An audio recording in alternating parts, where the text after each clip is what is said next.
17장 1절 제가 읽습니다. 블레셋 사람들이 그들의 군대를 모으고 싸우고자 하여 유다에 속한 소구에 모여 소구와 아세가 사이에 에베스담밈에 진침해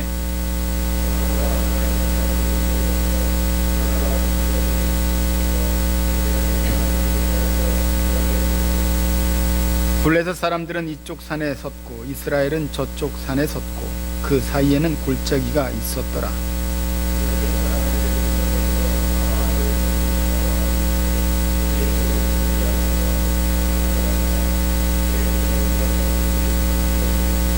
머리에는 놋 투구를 썼고 몸에는 비늘 갑옷을 입었으니 그 갑옷의 무게가 놋 5천 세겔이며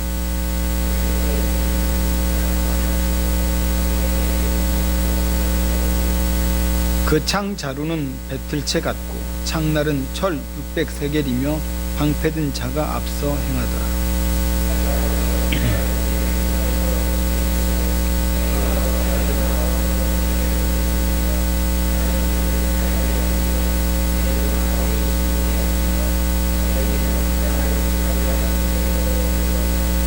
그가 나와 싸워서 나를 죽이면 우리가 너희의 종이 되겠고 만일 내가 이겨 그를 죽이면 너희가 우리의 종이 되어 우리를 섬길 것이니라.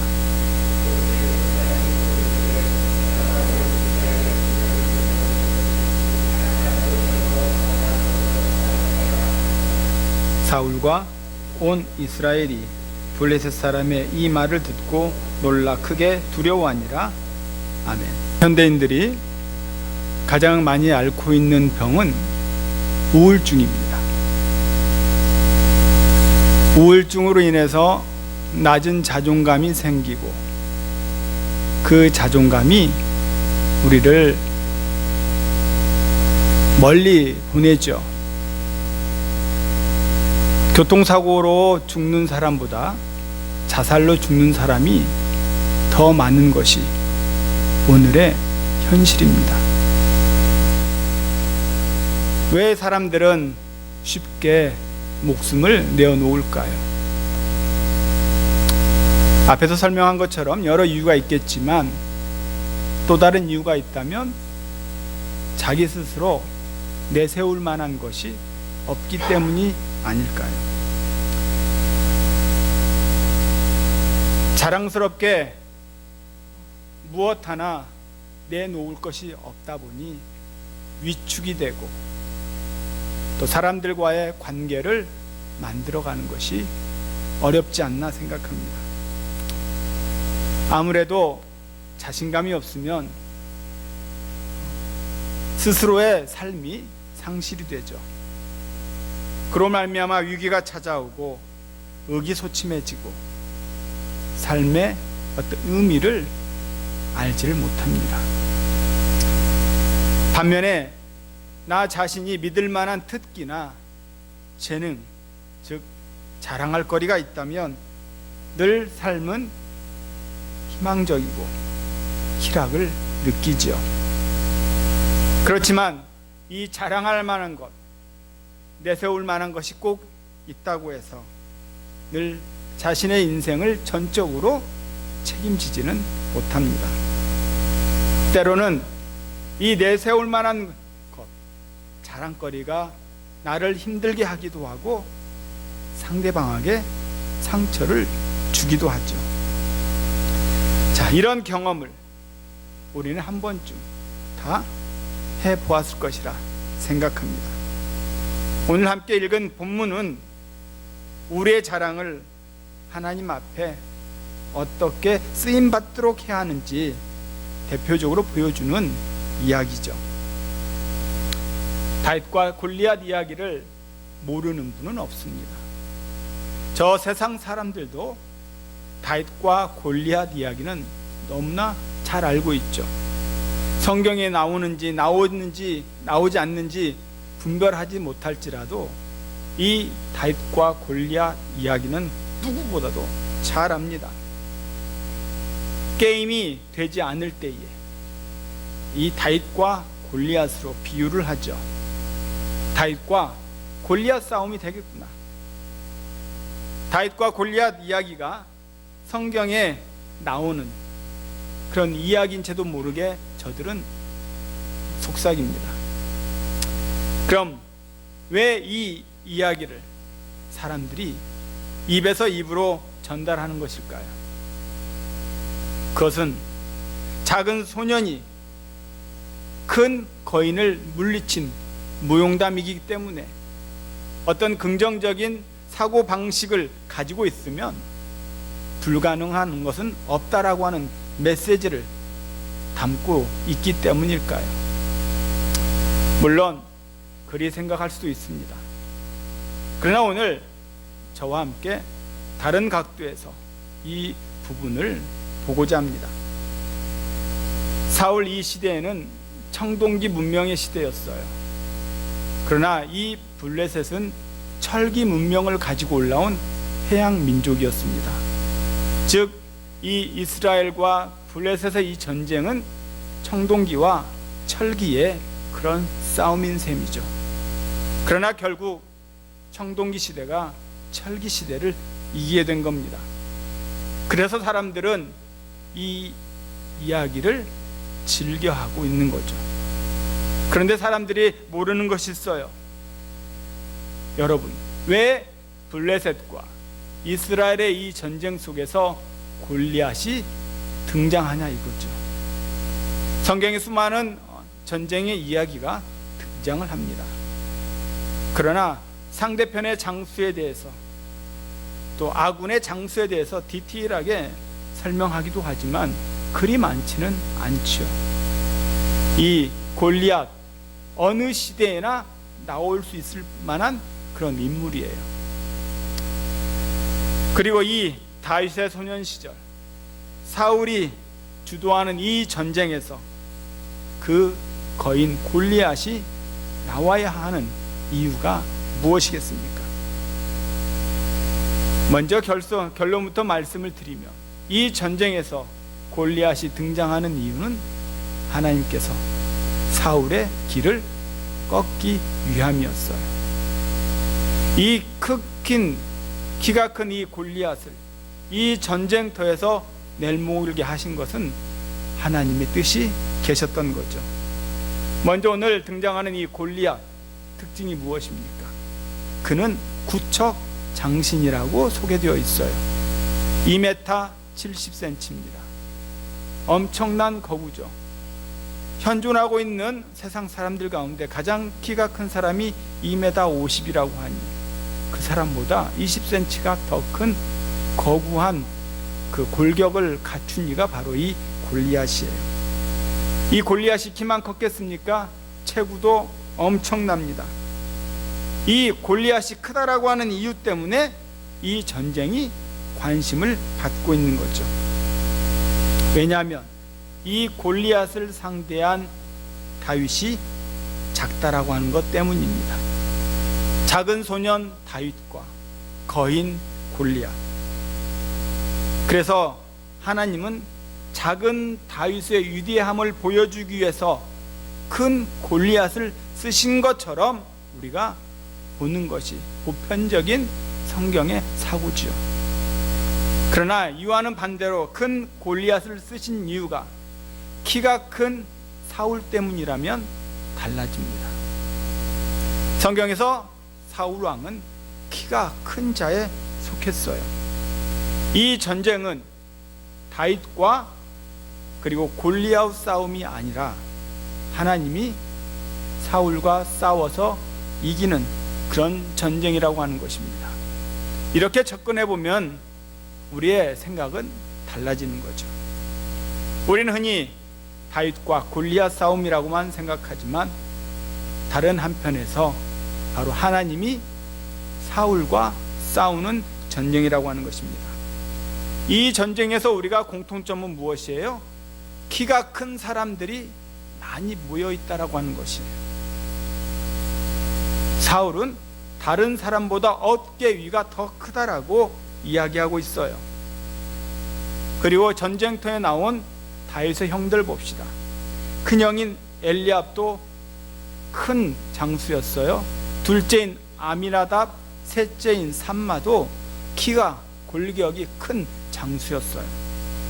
이 전쟁터에서 체격이 좋은 사람들은 다 나와 있는 겁니다. 그러나 사울이 하나님을 순종하지 않는 이유가 자신의 그 키가 큰 것에 있다면 여러분 혹시 믿겠습니까? 지나친 편견일 수도 있죠. 그러나 전혀 그렇지 않습니다.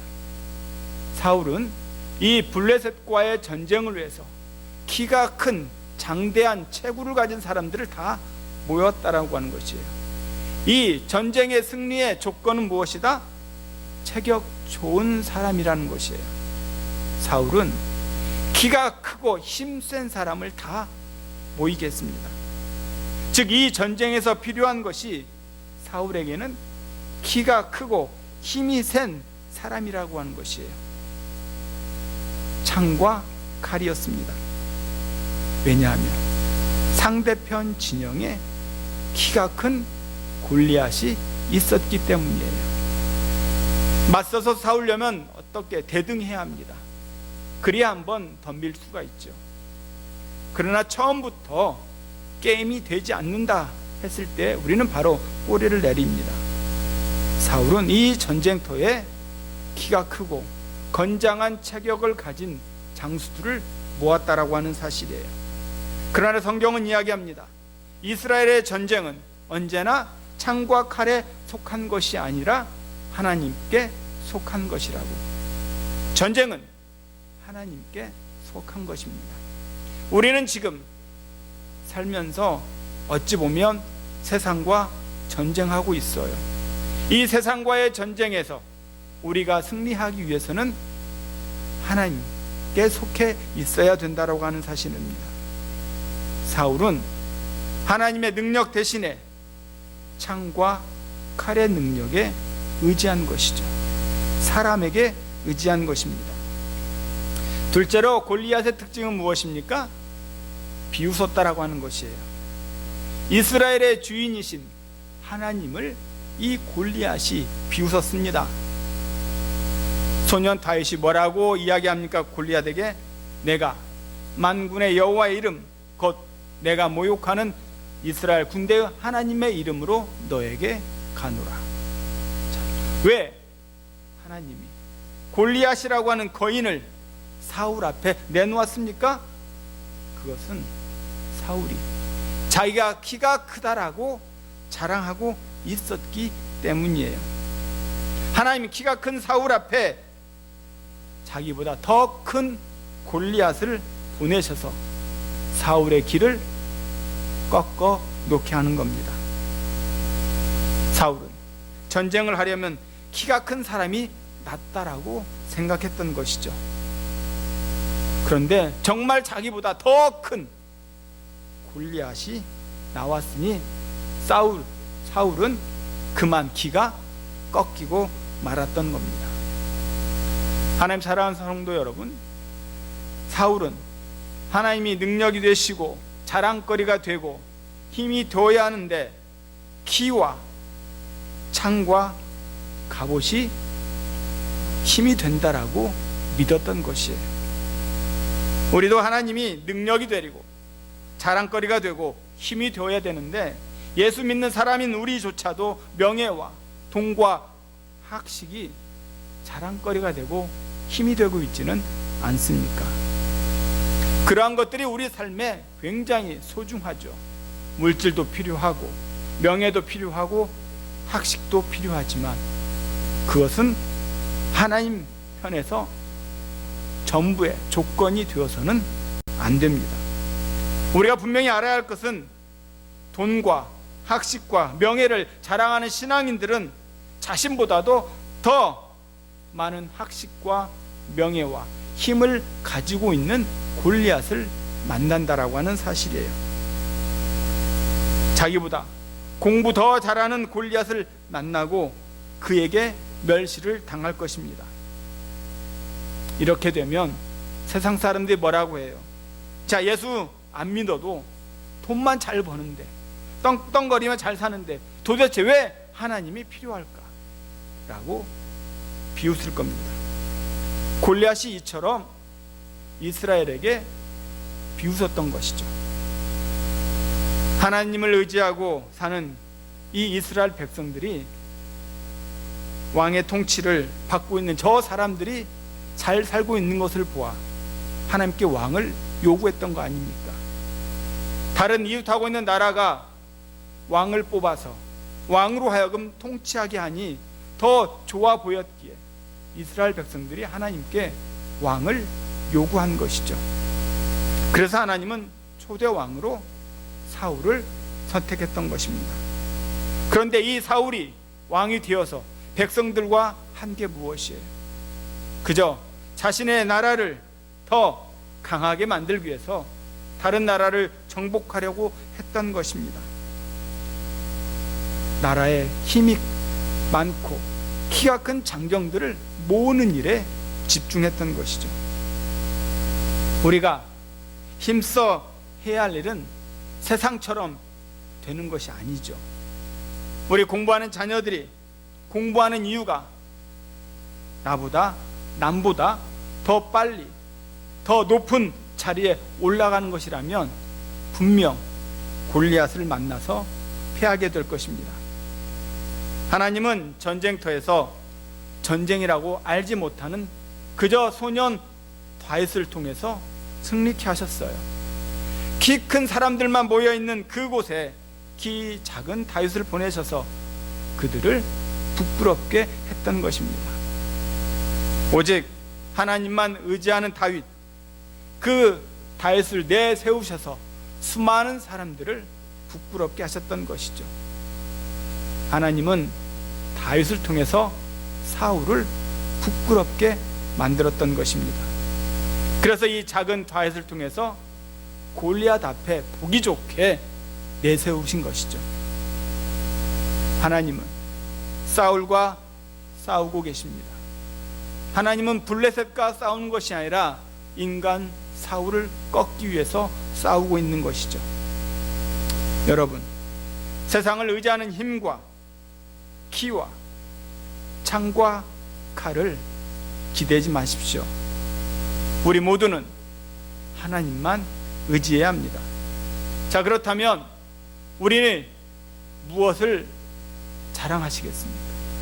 우리가 저 사람들 앞에 무엇을 내세울 것이겠습니까?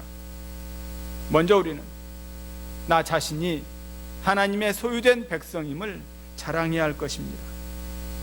고린도전서 3장 21절에 보니 그런즉 누구든지 사람을 자랑하지 말라. 만물이 다 하나님의 것이로다. 하나님은 우리들을 주님의 소유된 백성이라고 하는 그 은혜를 베풀어 주셨어요. 우리로 하여금 하나님을 아바 아버지라 부를 수 있는 영광을 주신 겁니다. 주의 소유된 백성이 되었으니 우리는 정체성과 그리고 어떤 신앙에 대한 확신을 가질 수 있는 것이죠. 믿음이 연약한 성도일수록 자기 정체성이 불안합니다. 불확실하죠. 그러기에 과연 나는 누구인가? 나는 과연 누구에게 속한 존재인가? 라고 하는 질문에 쉽게 답을 하지 못합니다. 이 자기 정체성은 주님의 소유라는 확신에서 비롯되는 것이죠.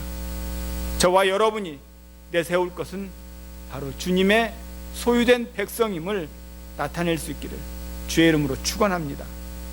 하나님께서는 나를 구속하시고 지명하여 부르시고 나를 주님의 소유로 삼으셨어요. 물고기가 물을 떠나 살 수 없듯이 성도는 믿음을 가지고만 살 수가 있습니다. 내가 행복하는데 남이 불행하다라고 말할 수가 없는 거죠. 나는 불행한데 당신은 정말 행복한 사람이야 라고 떠들어도 나는 여전히 불행합니다. 행복은 주어지는 것이 아니라 선택이에요. 성경에서 말하는 복은 선택입니다. 내가 하나님을 선택하면 복받은 자가 된다라고 하는 것이죠. 행복의 근원은 남에게 있지 않고 하나님께 있음을 믿으시기 바랍니다. 하나님께서 영원히 우리를 주의 백성으로 삼으셨기에 나를 보배롭고 존귀하게 여기시기에 우리는 어딜 가도 당당할 수 있는 거죠. 믿음이라고 하는 것이 무엇입니까? 나를 하나님께서 귀한 존재로 여기시는구나 라고 하는 것을 갖는 것, 이게 믿음이에요. 나는 정말 하나님 편에서 존귀한 자다 라고 확신을 갖는 것, 이것이 믿음이라고 하는 것이죠. 나를 향한 하나님의 마음으로 나 자신을 존중할 때 우리는 하나님의 백성임을 자처할 수 있는 겁니다. 내가 주님의 소유이기 때문에 나 자신을 함부로 다루거나 해를 입힐 수가 없는 것이에요. 왜 사람들이 쉽게 자기 자신을 내어놓습니까? 죽음으로 몰아갑니까? 자신의 정체성을 모르고 있기 때문인 거죠. 왜 세상 사람들이 쉽게 좌절하거나 낙심하거나 실망합니까? 왜? 자신의 삶이 내 것이라고 고집하기 때문에 그래요. 그러나 우리는 세상에 어떤 어려움과 풍파가 올지라도 좌절하거나 실망하지 않는 이유는 내 삶이 내 것이 아니고 하나님께 속한 것임을 믿기 때문에 나 자신을 중요하게 여기고 있는 것입니다. 그 다음에 우리가 자랑해야 할 것이 무엇입니까? 하나님의 거룩함, 즉 거룩한 백성임을 우리는 자랑해야 합니다. 레위기 19장 2절에 나는 거룩하니 너희도 거룩하라 라고 하나님이 말씀하셨어요. 거룩하는 것이 왜 자랑거리가 됩니까? 라고 반문할 수가 있어요. 그러나 거룩함을 잃게 되면 이 세상은 정말 걷잡을 수 없는 나락으로 빠지게 될 것이요, 희망이 없을 것입니다. 여러분, 거룩이 무엇이에요? 거룩은 쉽게 말해서 구별입니다. 구별되는 것을 거룩이라고 하는 것이죠. 하나님과 사람을 정확하게 구별할 수 있는 눈, 그런 영적인 눈을 소유하는 것, 이것이 거룩인 것이죠. 이 구별이라고 하는 이 마음 속에 우리가 하나님의 선하심과 인자하심을 그대로 받아 누릴 수 있는 겁니다.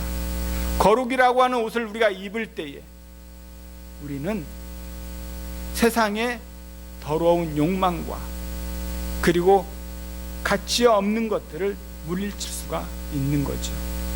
우리는 거룩한 옷으로 입을 때에 비로소 성결의 마음을 유지할 수 있는 겁니다. 우리가 거룩한 옷을 입기 위해서는 낡은 옷, 더러운 옷, 세상적인 옷을 다 벗어버려야 돼요. 낡은 옷을 벗지 아니하고 새 옷을 준비하지 않는다면 우리는 거룩해질 수가 없는 겁니다.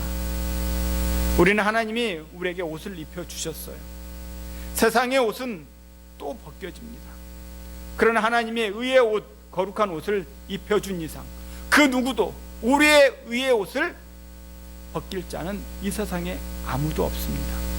그 거룩한 옷을 입고 있는 우리가 바로 그러한 것들을 자랑으로 내세울 수 있는 것이죠. 어떤 아이 엄마가 아이가 방금 10센트짜리 즉 100원을 꿀꺽 삼켰습니다. 그러자 아이 엄마가 100억도 꿀꺽 삼키는 사람이 있는데 괜찮아 라고 이야기할 수 있죠. 의인 10명이 없어서 멸망한 소돔과 고모라를 우리는 기억합니다. 이 비도덕적인 사회 속에서 도덕적인 인간으로 살아봐야 나만 손해다라고 하는 그런 생각을 우리는 과감히 떨쳐버려야 돼요. 혼자 바르게 의롭게 양심을 지킨다라고 생각하는 것이 소용이 없다라고 하는 이러한 생각을 우리는 완전히 떨쳐버려야 합니다. 소돔과 고모라는 의인 10명이 없어서 멸망한 도시예요. 이 땅이 회복이 되기 위해서는 거룩함이 능력이에요. 이 땅을 다시 한번 주님 앞에 내어놓는 것은 거룩함 뿐입니다. 거룩함이 이 세상을 주님께 올려드릴 수 있는 최고의 능력이라고 하는 사실을 믿으시길 바라요. 거룩한 옷을 입고 하나님께 영광을 돌리고 주님을 경배할 수 있는 저와 여러분이 되기를 축원합니다.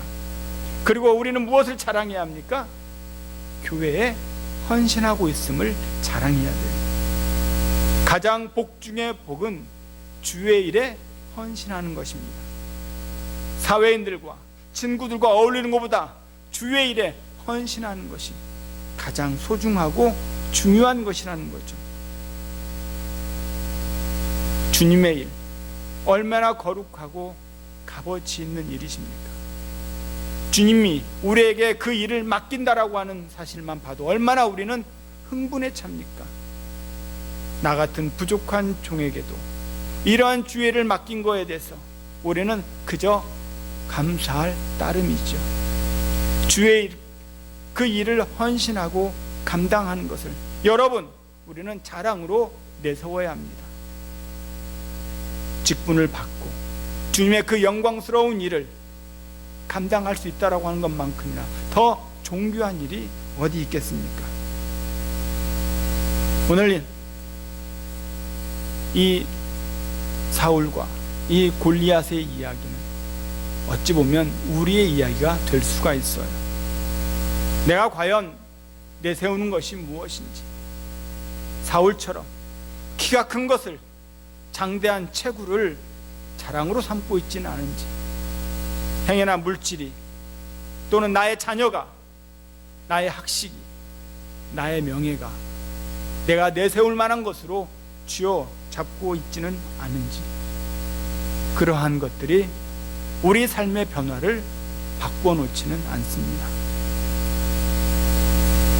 내가 거룩하고 내가 주의 소유된 백성이고 주님의 일을 맡은 직분자가 내 삶의 변화를 이끌어내는 원천이라고 하는 사실이에요.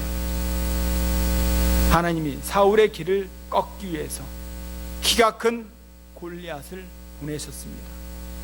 때로는 우리가 주장하고 자랑할 만한 것을 꺾기 위해서 하나님은 무엇인가 보내실 것이에요.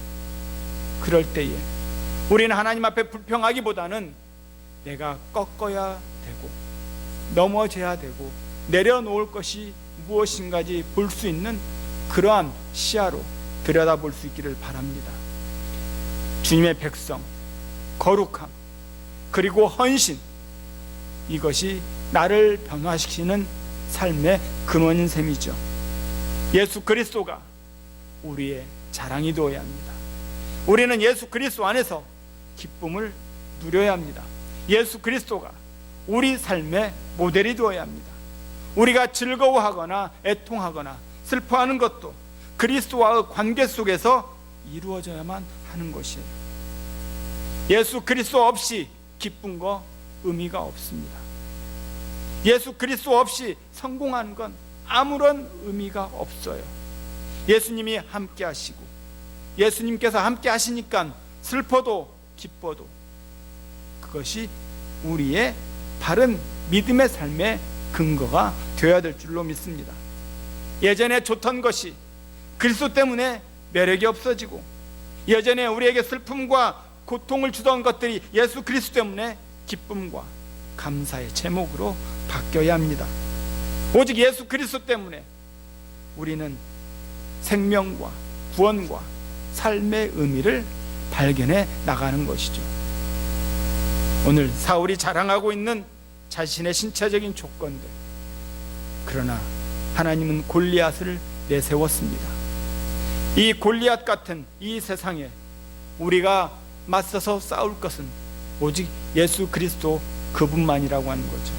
그분이 내가 내세워야 할 자랑할 것이라면 우리는 어떤 여건과 형편에 놓일지라도 우리는 세상에 불복하지 않을 것입니다.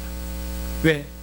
천지의 창조주신 예수 그리스도가 나의 구주가 되시기 때문이에요. 골리앗 같은 장수가 나타납니까?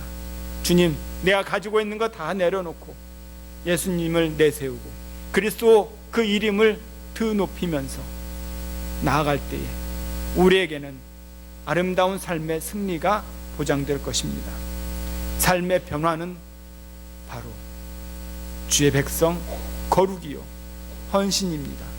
그것이 나의 자랑거리가 될 때 우리는 세상 속에서 빛과 소금의 역할을 감당할 줄로 믿습니다. 내가 내세울 것은 내 안에 있는 것이 아니라 오직 예수님을 믿고 이 한 주간 살아갈 수 있는 저와 여러분의 삶이 되기를 주의 이름으로 축원합니다.